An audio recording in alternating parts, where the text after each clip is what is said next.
আজকে নতুন একটি ডেভেলপমেন্ট নিয়ে আপনাদের সামনে আমি হাজির হয়েছি। আমি জাস্ট প্রসেসগুলো দেখাবো। এর মধ্যে থেকে যদি কোনো ওয়াশিংয়ে চাকরি করা কোনো মানুষ থেকে থাকেন এখানে, আপনারা যদি কেমিক্যালের নাম আইডিয়া করতে পারেন যে কী কী কেমিক্যাল এখানে দেওয়া হয়েছে, তাহলে অবশ্যই কমেন্টস করে জানিয়ে দেবেন। আর যদি কারো কেমিক্যালের নাম বা প্রসেস সম্পূর্ণ রেসিপিটি প্রয়োজন হয়, তাহলে কমেন্টস করে জানাবেন, তাকে পার্সোনালভাবে দেওয়া হবে।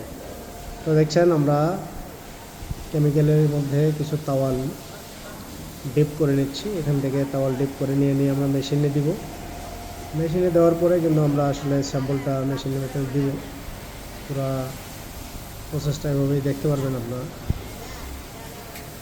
আমাদের ম্যানেজার স্যার রয়েছেন, এই যে উনি আমাদের R&D ম্যানেজার স্যার, এবং আমাদের সিনিয়র দুজন স্যাম্পল টেকনিশিয়ান ওনারা তাওয়াল রেডি করে মেশিনের মধ্যে দিচ্ছেন। হাতে প্রেস করে দিচ্ছি। আমরা বাল্কে গেলে তখন কিন্তু তাওয়ালগুলো হাতে প্রেস করব না, তখন হাইড্রোতে আমরা হাইড্রো করে নেব। তো যেহেতু অল্প, এই জন্য আমরা হাতে প্রেস করেই নিচ্ছি। এবং আমাদের একজন সিনিয়র টেকনিশিয়ান এখানে রয়েছেন, মিস্টার মুরাদ ভাইকে ঠিকমতো দেখা যাচ্ছে না, উনি সাইডে দাঁড়িয়েছিলেন। একটু পরে ওনাকে দেখানো হবে। আপনারা যারা ওয়াশিংয়ে চাকরি করেন বা ওয়াশিংয়ে কাজ করেছেন R&Dতে, তারা হয়তো বা এই প্রসেসটা কিংবা কেমিক্যালগুলোর কিছু নাম গেস করতে পারেন, আইডিয়া করতে পারেন। যদি কেউ জেনে থাকেন জানাবেন, না জেনে থাকলেও বলবেন, আমরা আপনাদেরকে জানাবো। তবে দেখতে পাচ্ছেন এই যে পিসটা, এই পিসটাই আমরা এই ডেভেলপমেন্ট করব। এটা হচ্ছে বিফোর ওয়াশ, আমাদের ডেভেলপমেন্ট করার আগেই এই কালার। পরবর্তীতে আমরা এই যে মেশিনের সামনে নিয়ে আসছি। এখন এক পিস করে মেশিনের ভিতর দেওয়া হবে। আমাদের যেই মুরাদ ভাই দেখতে পাচ্ছেন, উনি নিজেই ওনার নিজের হাতে স্যাম্পলগুলো মেশিনে দিবেন। মুরাদ ভাই দেখছেন, মুখে চাঁদের মতো হাসি।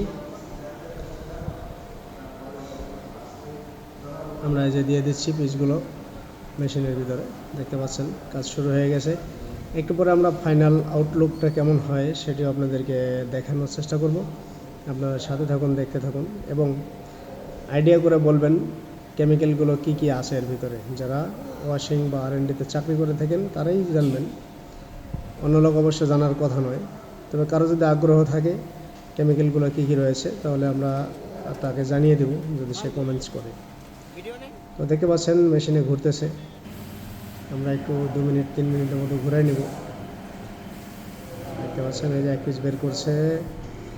ওয়াও, ফ্যান্টাস্টিক লুক এসেছে, সেই অনেক সুন্দর একটি ওয়াশ হয়েছে। দেখতে পাচ্ছেন আমরা নিট গার্মেন্টসের উপরে এই প্রসেসটা করে থাকি। নিট গার্মেন্টসে যেহেতু তাওয়াল ওয়াশ পটাশ দিয়ে করলে মাল লাল হয়ে যায়, অন্য কালার হয়ে যায়, যার কারণে আমরা অন্য একটি কেমিক্যাল দিয়ে এই তাওয়াল ওয়াশটা করলাম। কেমন লেগেছে সকলেই জানিয়ে দেবেন, এবং যারা ওয়াশিংয়ে চাকরি করেন তারা অবশ্যই কমেন্টস করবেন যে আপনাদের কাছে এই ওয়াশটা কেমন লেগেছে।